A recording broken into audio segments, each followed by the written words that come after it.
world is truly healing itself. Oo, bakit? Mga babayan, ito kasi. Ito yung balita ngayon. Fresh na fresh yan, no? 7:55 PM pa yan. Ombudsman directs VP Sara 9 others to answer confidential funds raps. O kaso tungkol sa confidential funds. Ayan na nga pa. Ganda-ganda. Buti na lang. Sabi, the Office of the Ombudsman has directed Vice President Sara Duterte and 9 others from the Department of Education and OVP to respond to the charges filed by the House of Representatives in connection with the alleged misuse of confidential funds. Woot woot! Milagro ano? Milagro. All of a sudden, biglang may kaso. Akala ko ba sabi ni Martires wala akong nakikitang dapat imbestigahan, sabi ni Martires. Oo, tapos all of a sudden, biglang mayroong ganito. Oo. In an order issued on Thursday and furnished to GMA Integrated News, the Ombudsman gave Duterte and other respondents 10 days from receipt of the order to file their counter affidavits. Naku, maraming trabaho yung abogado ni Sara ngayon. Oo, teka, tingnan natin yung dokumento. Ito yung document Yan. Ito yung document, guys. Ayan Office of the Ombudsman.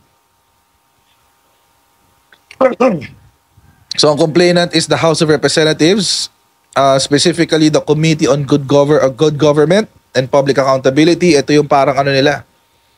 Ito yung parang Blue Ribbon Committee. Ayan. So, under Representative Joel Chua.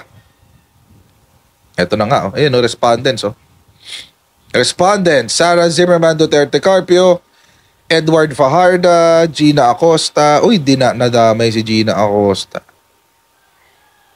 Sunshine Chari Fajarda, Major General Nolasco A. Mempin. Ako, kailangan nilang they need to lawyer up. Sa DepEd yun. Sa OVP naman, ito, si Edward Fajarda, okay. Yung asawa niya, si Attorney Sunshine Fajarda. Si Mempin, Annalyn Sevilla, DepEd, dagdag sila chika, Interestingly enough, isa lang yun, si Gina Acosta lang yun isang kinasuhan. That's interesting. Alam niyo kung bakit? Kasi 4 silang binigyan ng envelope.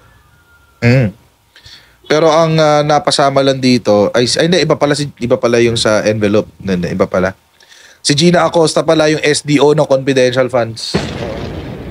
Special Disbursing Office ng confidential funds ng OVP. Tama. Ito yung hinimatay habang naghihiring, tapos dinramahan ni Sara na kunyari concern, sinamahan sa ambulansya, etc. Yun nga wala si Zulaika Lopez baka walang direktang link kasi. Baka walang direktang ebidensya. Oo, kaya wala si Zulaika Lopez. Kaya yun. So ito, acting on the committee report number 1503, dated June 10, 2025, the above named respondents are hereby directed to file their counter affidavit. Okay, within 10 days from receipt of this order in 3 legible copies, okay? Furnishing the complainant with a copy with proof of service to the complainant who may file a reply thereto within a period of 10 days then. So, 10 days. Okay. Failure to file within the aforesaid period shall be deemed as a waiver of the respondents. Standard naman yan. No motion to dismiss or bill of particular shall be entertained. Okay. Respondents must indicate their complete middle surname, position and salary grade, and residential address. Yan. Pero ibang ombudsman, hindi si Samuel Martires ang umasikaso. Oo. Di ba? Hindi si Samuel Martires ang umasikaso. Si Nelly Bogden Goles, Assistant Ombudsman. O, ayun. Siya ang nag-release ng order. Oo. Ayun lang. So, ano ba yung kaso? Ang kaso ay technical malversation, okay? Given na yan, yun yung pag tolerate ni Sara Duterte na gamitin sa maling paraan yung kanyang confidential funds. Falsification of documents, perjury, bribery, ito yung namigay ng envelope.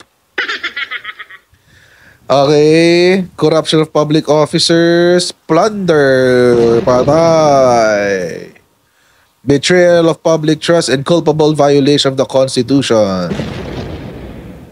Yan.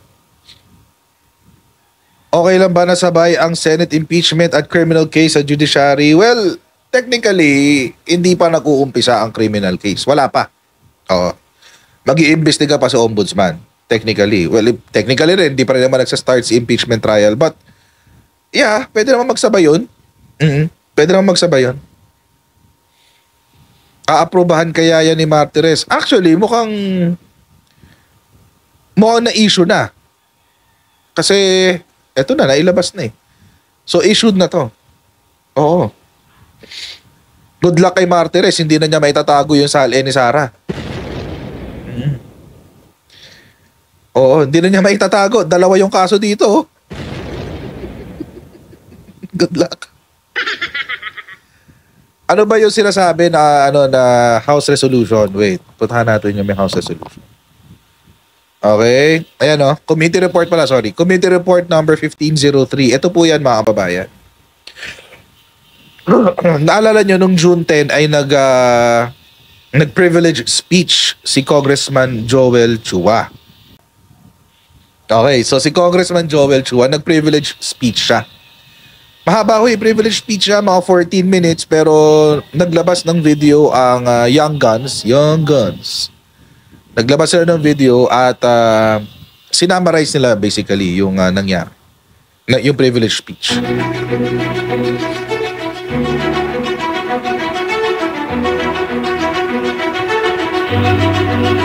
I have the privilege to present to this august chamber the committee report on the inquiry conducted by the committee on the utilization of confidential funds by the Office of the Vice President and the Department of Education.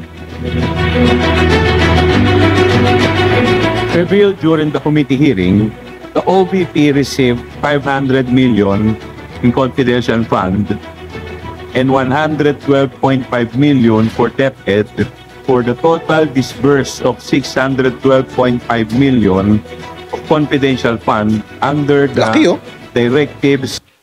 Laki ng confidential funds, 612.5 million pesos. Grabe. Iwalay pa to sa budget niya. Kasama na pala sa budget niya. Sa OVP. Mag-almost 1 billion ang budget ni Sara, di ba? Or lampas 1 billion yata ang kanyang budget. Laki ng budget ni Sara eh. Tapos sa DepEd naman, nasa ilang billion yun? Nakalimutan ko na eh. Sa marami yun, malaki yun eh. Ito rin natin.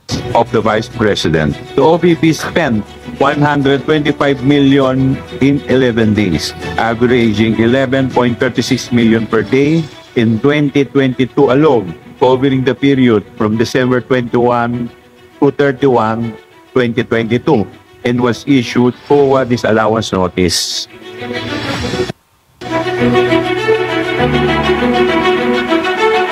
This is the only and first Vice President to request excessive amount of confidential funds in comparison with the past Vice President. Unauthorized activities, fund use for purposes unrelated to agencies mandate. Yun, gumamit ng confidential funds with using activities that are not related to the agency's mandate. The misuse of confidential funds, the submission of spurious and questionable acknowledgement receipt were established, dubious or fabricated with fictitious, repeated names, similar handwriting, and we received a certification from the PSA claiming that no such name exists, the name that were mentioned in their acknowledgement receipt.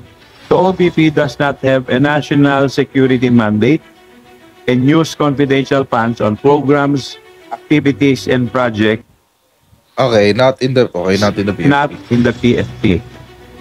Okay, pause lang natin sandali. Alam nyo mga babayan, ito lang yung akin dyan.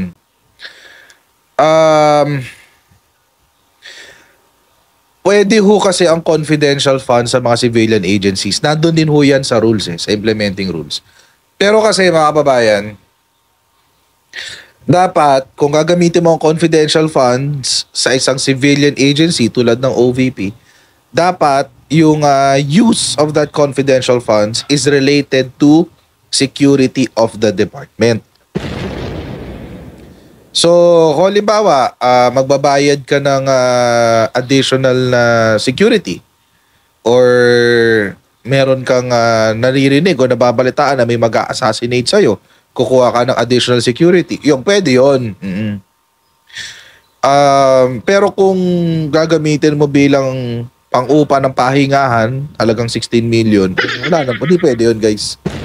O, misappropriation yun. Technical malversation yun.